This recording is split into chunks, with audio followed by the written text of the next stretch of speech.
Today we'll be doing the last chapter of my workbook, Abram's Trials of Faith. And what we have done so far in this workbook is these 8 chapters, and then we've done a couple more, 2 pages to the table of contents.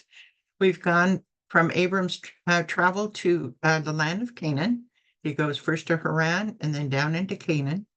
Abram gets 2 calls from God. Let's see, he gets a call from God and he gets a covenant is strengthened in chapter 6. He travels to Egypt for the first time, and then he separate. This is where Abram and Lot separate. Lot now goes to the valley of the Jordan River, and originally his tents are pitched towards Sodom, but in chapter 5, he's already living in Sodom. So we know that he's more attracted to this sin. He's definitely not following the Lord. Lot, not following the Lord.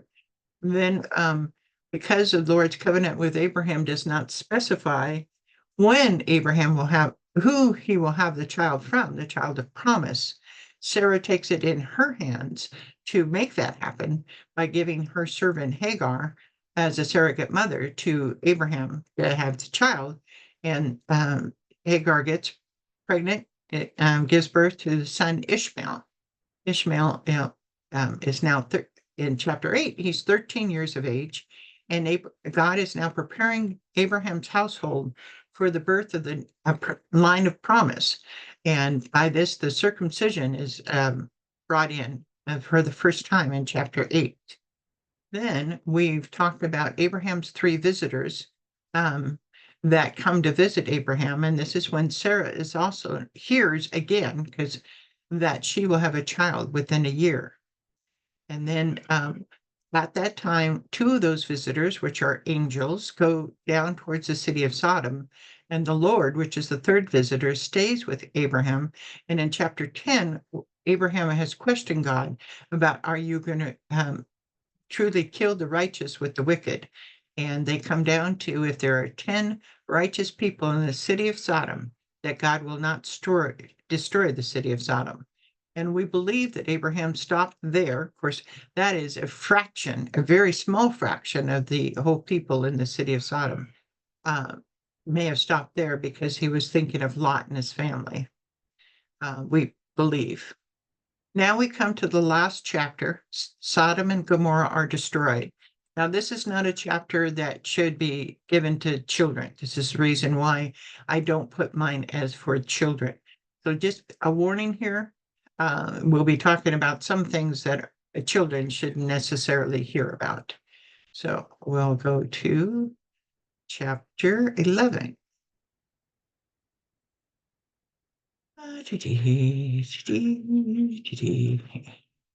Sodom and Gomorrah are destroyed. Genesis 19, 1 through 29. So, scriptures say, Genesis 19:1, the 2 angels arrived at Sodom in the evening, and Lot was sitting in the gateway of the city. When he saw them, he got up to meet them and bowed down with his face to the ground. Now, where Lot is sitting in the gateway of the city, if you study about the city gates in most of these towns, the elders, the judges, all sit at the city gates.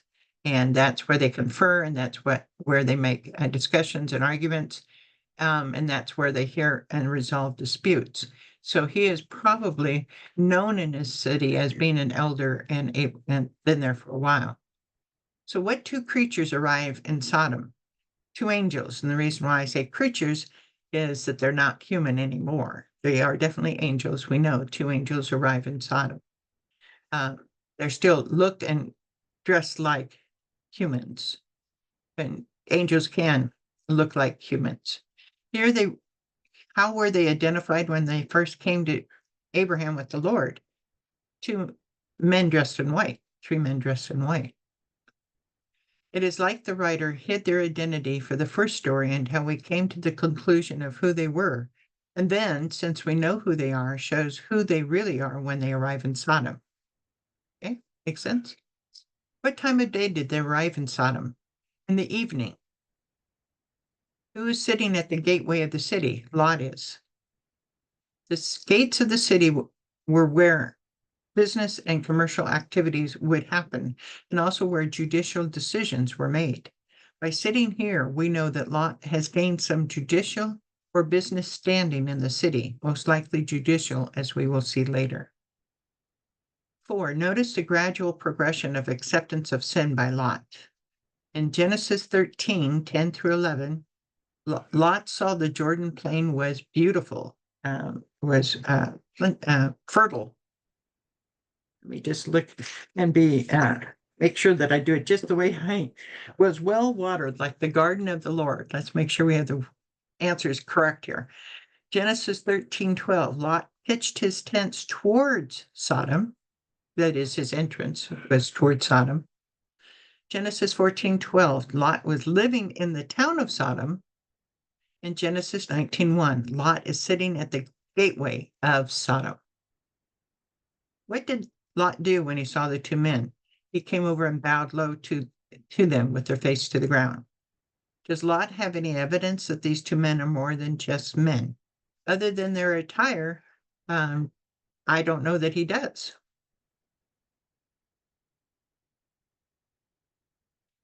So Lot says, "My lords," he said, "please turn aside to your servant's house.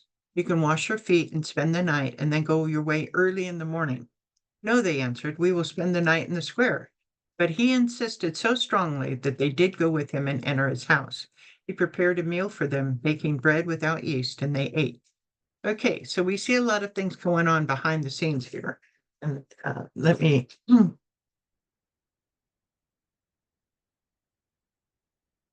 first, Lot is being hospitable like he's supposed to. Please turn aside so that you can come to stay in our house, wash your feet, and spend the night. But then what did he say? Go your way early in the morning. He's not trying to, he's trying to protect the two men from any possibility of the sin that affects Sodom affecting them. So he's saying, come to my house. I will give you hospitality, but go away early in the morning. So you're out of possibility of being attacked. Lot knows the city already. And they said, no, we want to spend the night in the square. But Lot will not let them spend the night in the square because he already knows what's going on in this city. He insists, so they enter his house. He prepares a meal for them, making bread without yeast, which is what Sarah probably did too. There's no time for the bread to rise. And they ate. Lot offers the normal hospitable customs of the day. What does he do that takes the offer from simple hospitality to offering protection from the city's inhabitants? He insists. He insists strongly that they stay at his house. Notice what Lot says, spend the night and then go on your way early in the morning. Go on your way before the people, the rabble-rousers, find out that you're here. Also notice what he makes as part of the meal, bread without leaven, bread without yeast. Both of these tend to indicate that Lot is trying to get them to leave the city of Sodom as fast as possible, without telling them he's trying to protect them for their own safety. Who made the meal for the two angels? He prepared the meal. So his wife doesn't seem to be there at this point. Does Lot know how evil the city of Sodom is? Consider the above in the scripture from 2 Peter below. 2 Peter 7, Lot, a righteous man who was distressed by the depraved conduct of the lawless. So he did know. I don't know that I would classify him as righteous, but he was certainly righteous in compared to the rest of the city. Genesis 19:4. Before they had gone to bed, all the men from every part of the city of Sodom, both young and old, surrounded the house. They called to Lot, "Where are the men who came to you tonight? Bring them out so that we can have sex with them." This is where I'm telling you, this is a R-rated story. Well, GP, I guess. So they have already been noticed. The two men that came, they've already been noticed by the people of the city. There was talk all over the city, and men from all over the city of Sodom. And as we mentioned before in the prior chapter, there's quite it could be up to 500,000 people in Sodom at this point. So all young and old, and that means all men surrounded the house. And they called to Lot, "Where are the men who came to you tonight? Bring them out so that we can have sex with them."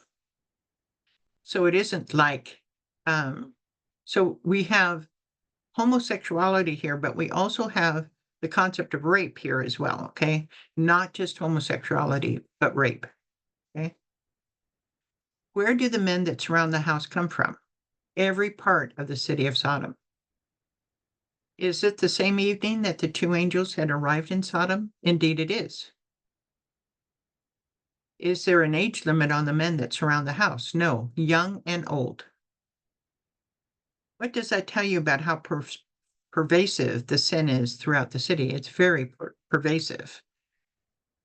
Although part of the sin of Sodom is homosexuality, what evil intent is part of verse 5? They want to rape them. So it isn't just homosexuality, which Sodom and Gomorrah is known for, but it's raping as well. Do you think Lot was already aware of the extent of the sin and what the city would want of the two men when the angels first arrived in the city? Yes. Why do you think Lot continued to live in such a city? I have no idea, but maybe he got some benefit from it. Maybe he was able to stave off some sin. I don't know.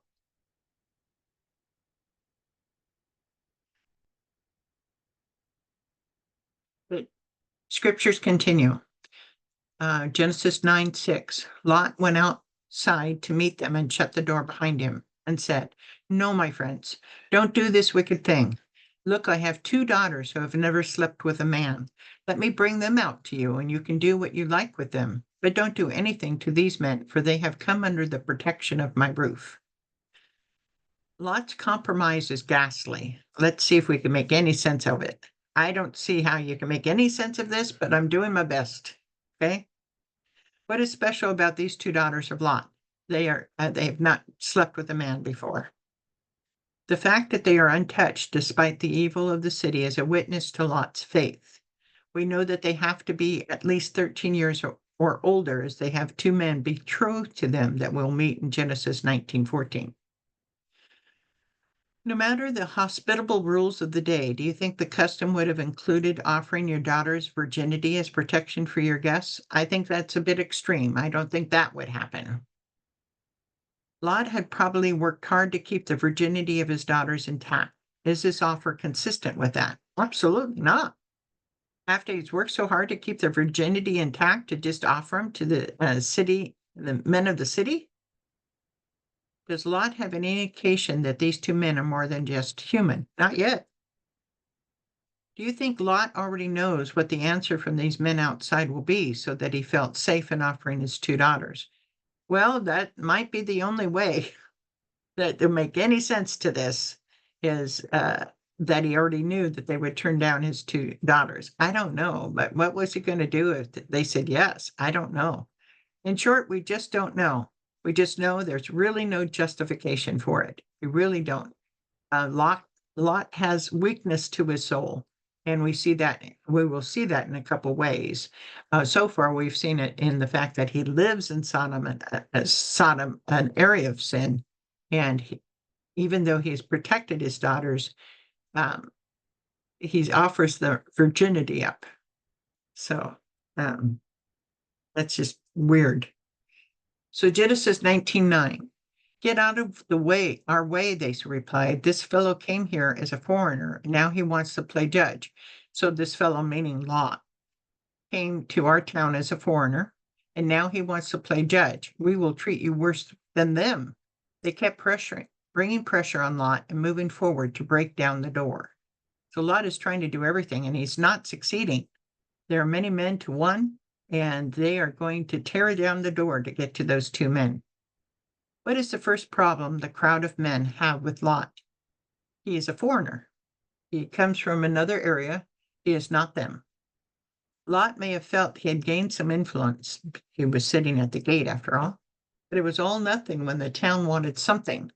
Lot had lived in or near Sodom for at least 24 years, and yet he is still considered a foreigner.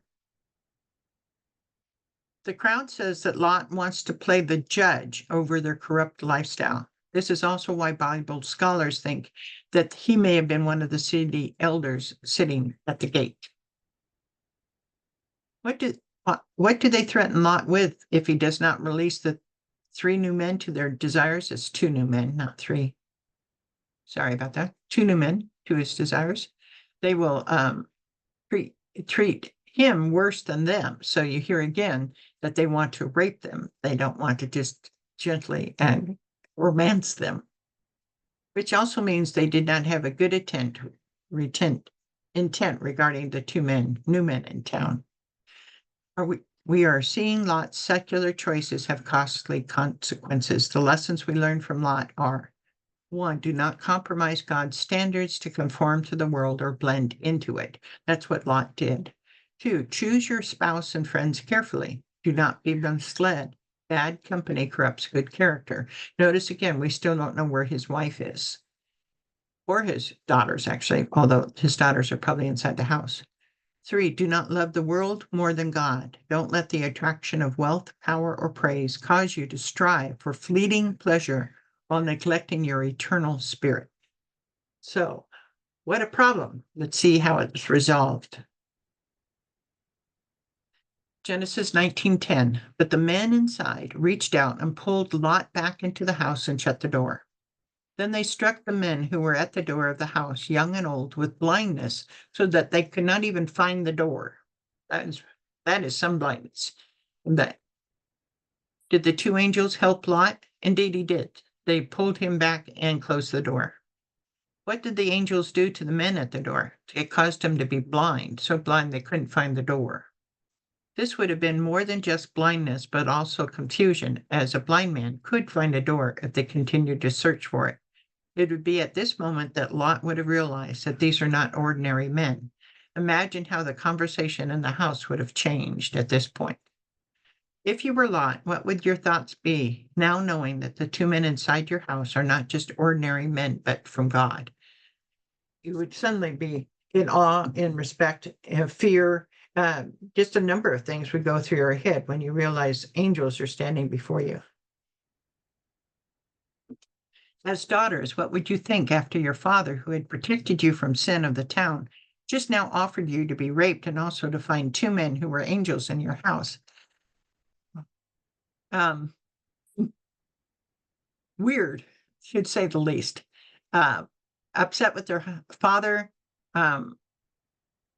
concerned with the angels, knowing that this is an event that's major, trying to figure, you would be a little bit of a confusion as to really what you want to do. Where's Lot's wife? We haven't seen her yet. John 2:15-16. Do not love the world or anything in the world. If anyone loves the world, love for the Father is not in them. For everything in the world, the lust of the flesh, the lust of the eyes, and the pride of life, comes not from the Father, but from the world. I agree. Lot has been compromised. Even if he may have tried to stay faithful, he's still been compromised. We knew his faith wasn't as strong as Abraham originally, but apparently he had some faith.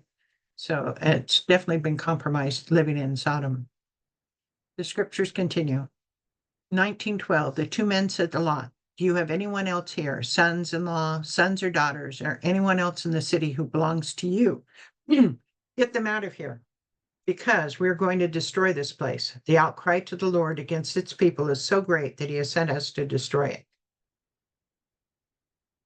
So let's think back on when Abraham questioned the Lord. He said, if there were 10 people in the city that were righteous, would you destroy the city? So now we know that there's less than 10. Now we know Lot and his daughters. Those are the only ones we know so far. But the 2 men are saying, is there anyone else here? Sons, daughters. We do know his wife is not there. So his wife is definitely also included. And anyone else in the city who belongs to you. Now, would they have known that? They are angels, not God. So God may have said to them, ask Lot for that, because some of them may have been on the fence and he wanted to give them a chance to say no. You also have this sense of, remember Noah's Ark and the 8 that were on the ark. But we're going to see that Lot and his wife, his 2 daughters, and we're going to see if there's anybody else, but it's not even 8 that will survive this. Do the 2 angels know if Lot had any other family that needs to be saved? They don't seem to know here.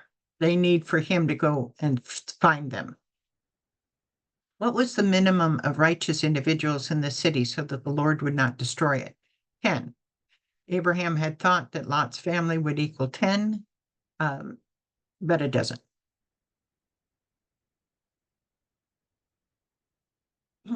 So Genesis 19:14.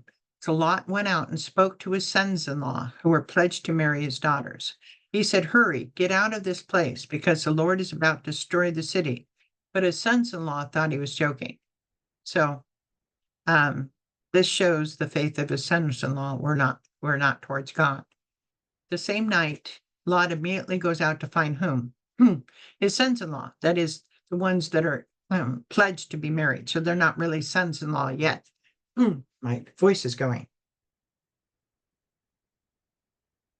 These men are not sons-in-law like we think of it. They are betrothed to Lot's daughters, so as not to yet married. Do these men believe Lot? No, they don't. In Luke below, what past event does Jesus compare this time in Sodom to? Luke 17:26 through 29. Just as it was in the days of Noah, so also it will be in the days of the Son of Man. People were eating, drinking, marrying, and being given in marriage up to the day Noah entered the ark. Then the flood came and destroyed them all. It was same in the days of Lot. People were eating, drinking, buying and selling, planting and building. But the day Lot left Sodom, fire and sulfur rained down from heaven and destroyed them all. So in Luke below, Jesus compares this time in Sodom to the time before Noah went into the ark. What does Jesus say in Luke below that will be like this day in Sodom and the day before the flood? In the days of the Son of Man will be like this time. What does this say about the influence of Lot in the city of Sodom? It wasn't as strong as he thought it was. Or so let's continue here. So scriptures continue. 19:15, with the coming of dawn, remember it's been night, now it's coming of dawn, the angels urged Lot, saying, hurry, take your wife and your 2 daughters who are here, or you'll be swept away when the city is punished. So all Lot was able to gather was his wife and his 2 daughters, but he was able to gather his wife, so that's just one more. When is the destruction of Sodom going to happen?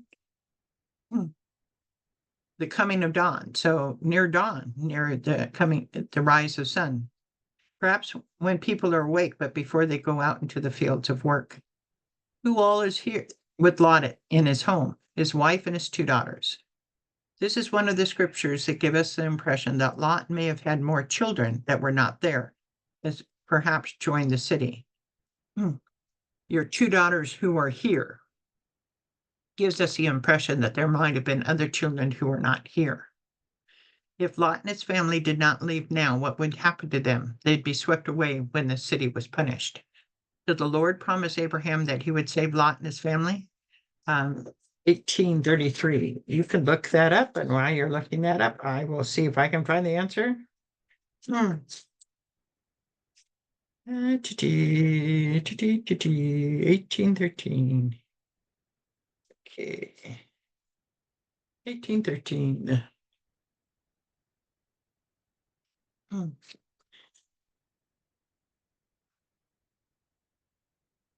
Did the Lord promise Abraham that he would save Lot and his family? The answer is no, he did not promise Abraham that he would save Lot and his family. Since the Lord is destroying Sodom, what can we say regarding righteous people in the city? That there's less than 10 in all the population. Do you think any of Lot's family got any rest that night between the arrival of the 2 angels and the dawn of the next day? Absolutely not. What were you thinking? What do you think they were thinking or doing? My gosh, this is a major event. I don't know what's going on. I don't, this is angels after all. The number of thoughts these people would have been thinking would have been, do I have enough clothes? Do I have to bring anything with me? What's going on? So the scripture again.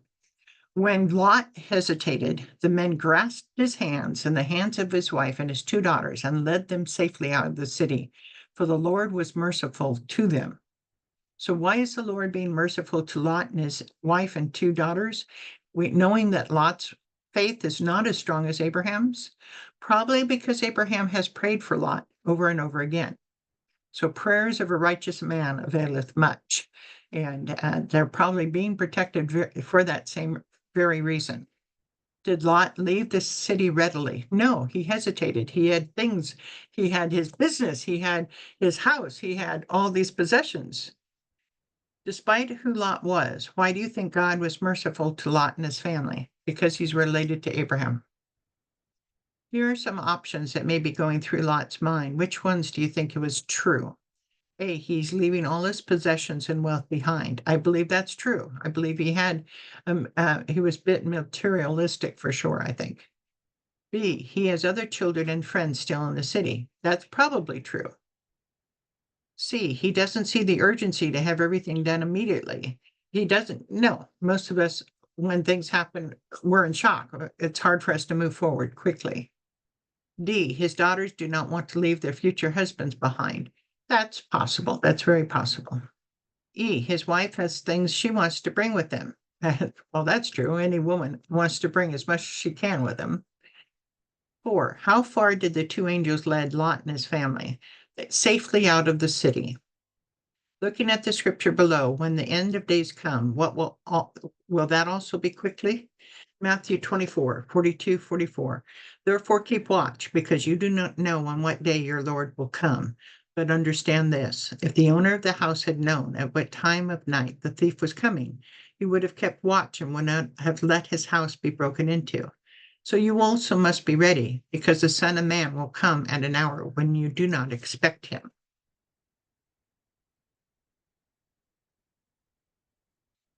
Genesis 19:17. As soon as they have brought them out, one of them says, flee for your lives. Don't look back. Don't stop anywhere in the plain. Flee to the mountains or you'll be swept away. What were they not supposed to do? Don't look back. Where were they supposed to go? To the mountains. Identify the closest mountains to Sodom on the map. It would have been the mountains on either side of him, the mountains toward Abraham's residence or the mountains on the other side. I mean, the valley is the valley, so there's mountains on either side. So the scriptures continue. Genesis 19:18. But Lot said to them, no, my lords, please. Your servant has found favor in your eyes, and you have shown great kindness to me in sparing my life. But I can't flee to the mountains. This disaster will overtake me, and I'll die. Look, here is a city near enough to run to, and it is small. Let me flee to it. It's very small, isn't it? Then my life will be spared. Where does Lot not want to go? To the mountains. He doesn't want to go to the mountains. Later, Lot and his daughters will move to the mountains. Why does Lot not want to go to the mountains? This disaster will overtake him and he'll die. He, again, is materialistic. He is more of a city dweller than an urban dweller. He doesn't see how he can survive in the mountains, but he thinks he can survive in a city. Can God not protect Lot and his family in the mountains? Absolutely. Where does Lot want to run to? The town of Zoar. This little town is the town of Zoar, which we can see here on the map. What is the one thing we know about this town? That it's small. Why does Lot think the disaster will overtake him in the mountains, but that his life will be spared in the little town of Zoar? First of all, the mountains are closer, but I think more than that, he wants to live in a town. He doesn't know how he can survive in the mountains. That's my opinion, of course. Genesis 19:21. He said to him, very well. I will grant this request too. I will not overthrow the town you speak of, but flee there quickly, because I cannot do anything until you reach it. That is why the town was called Zor. Zor means small or insignificant. So he said to him, the angel said to Lot, and so flee there quickly. Grant this request too. What was the first request the angel gave Lot? The first request was uh,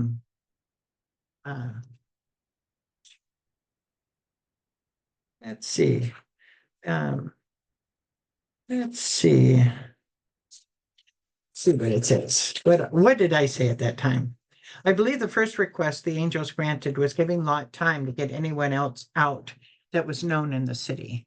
That's when it says request two, we know there had to have been another request. So that's the only request we can see.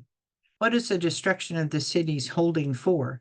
For Lot and his family to arrive in Sodom. Sodom was about 5 miles away. What was Abraham's question in Genesis 18:23? Abraham's question in Genesis 18:23 was, will you sweep away the righteous from the wicked? God, bound by his own righteousness and honor, could not bring this judgment on Sodom until the righteous people were delivered, much like Noah and the ark. Is the town of Zor going to be destroyed like the rest of the cities, or will it be spared? It's going to be spared. It may not have been spared before Lot decided to go to that city. Why did Lot not take his family to where Abraham was living for protection since he lost everything? Well, that would make logical sense. Let's go to see my uncle, who has a strong relationship with God, but he and Abraham apparently are not in good relations with each other because he doesn't think to go to Abraham. And remember, Abraham does not consider Lot his descendant for his land. So there's definitely some discord between the two. So the scriptures continue. By the time Lot reached Zor, the sun had risen over the land. Then the Lord rained down burning sulfur on Sodom and Gomorrah from the Lord out of the heavens. Thus he overthrew the cities and the entire plain, destroying all those living in the cities and also the vegetation in the land. But Lot's wife looked back and she became a pillar of salt. Where was the city and the sun in the sky when Lot had reached Zor? The sun had risen over the land. What did the Lord rain down on Sodom and Gomorrah? Sulfur, burning sulfur. It wasn't just Sodom and Gomorrah that were destroyed. It was almost all the cities in the entire plain. List those cities. Well, every city except Zor. So are Sodom, Gomorrah, Admah, and Zeboim. It wasn't just the cities that were destroyed, but what? All the vegetation as well. What happened to Lot's wife? She turned into a pillar of salt. Consider below, why did Lot's wife look back? Luke 17:32. Remember Lot's wife. Whoever tries to keep their life will lose it. Whoever loses their life will preserve it. She looked back. She still had lingering desires to be back in that city. She did not make it because she looked back. They were told not to look back. So scriptures continue. Genesis 19:27. Early the next morning, Abraham got up and returned to the place where he had stood before the Lord. He looked down toward Sodom and Gomorrah, toward all the land of the plain, and he saw dense smoke rising from the land, like smoke from a furnace. So when God destroyed the cities of the plain, he remembered Abraham, and he brought Lot out of the catastrophe that overthrew the cities where Lot had lived. So Abraham probably doesn't know that Lot and his 2 daughters survived, because they didn't come to Abraham, but he does see Sodom and Gomorrah and the cities in the plain of Jordan destroyed. So now I want to talk about the Dead Sea today. Okay, the Dead Sea is a lake between the West Bank and Jordan. It is 1,371 feet below sea level. It's the lowest point on the surface of the earth. The Dead Sea is almost 9 times as salty as the ocean. That makes it impossible for most life to exist in it. This is the reason for its name. However, it's not completely dead because some types of bacteria are able to live in the water. Dead Sea because fish won't live in a salty environment. Because the water is so salty, it weighs more than fresh water. This lets people float in the Dead Sea without any effort. Tourists come from around the world to float in the water. The salt concentration of the Dead Sea fluctuates around 31.5%. That's a lot. This is unusually high and results in a normal density of 1.24 kiloliter. Anyone can easily float in the Dead Sea because of the natural buoyancy. In this respect, the Dead Sea is similar to the Great Salt Lake in Utah in the United States. The Jordan River is the only major water source flowing into the Dead Sea, although there are small perennial springs under and around the Dead Sea, forming pools and quicksand pits along the edges. There are no outlet streams. So the Jordan River flows down into the Dead Sea. It doesn't flow from the Dead Sea. It comes from the Sea of Galilee and above that from the mountains there. An unusual feature of the Dead Sea is its discharge of asphalt. From deep seeps, the Dead Sea constantly spits up small pebbles and blocks of the black substance. Asphalt-coated figurines and bitumen-coated Neolithic skulls from archaeological sites have been found.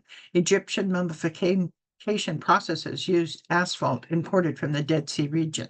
And this is copied from the Dead Sea Facts for Kids.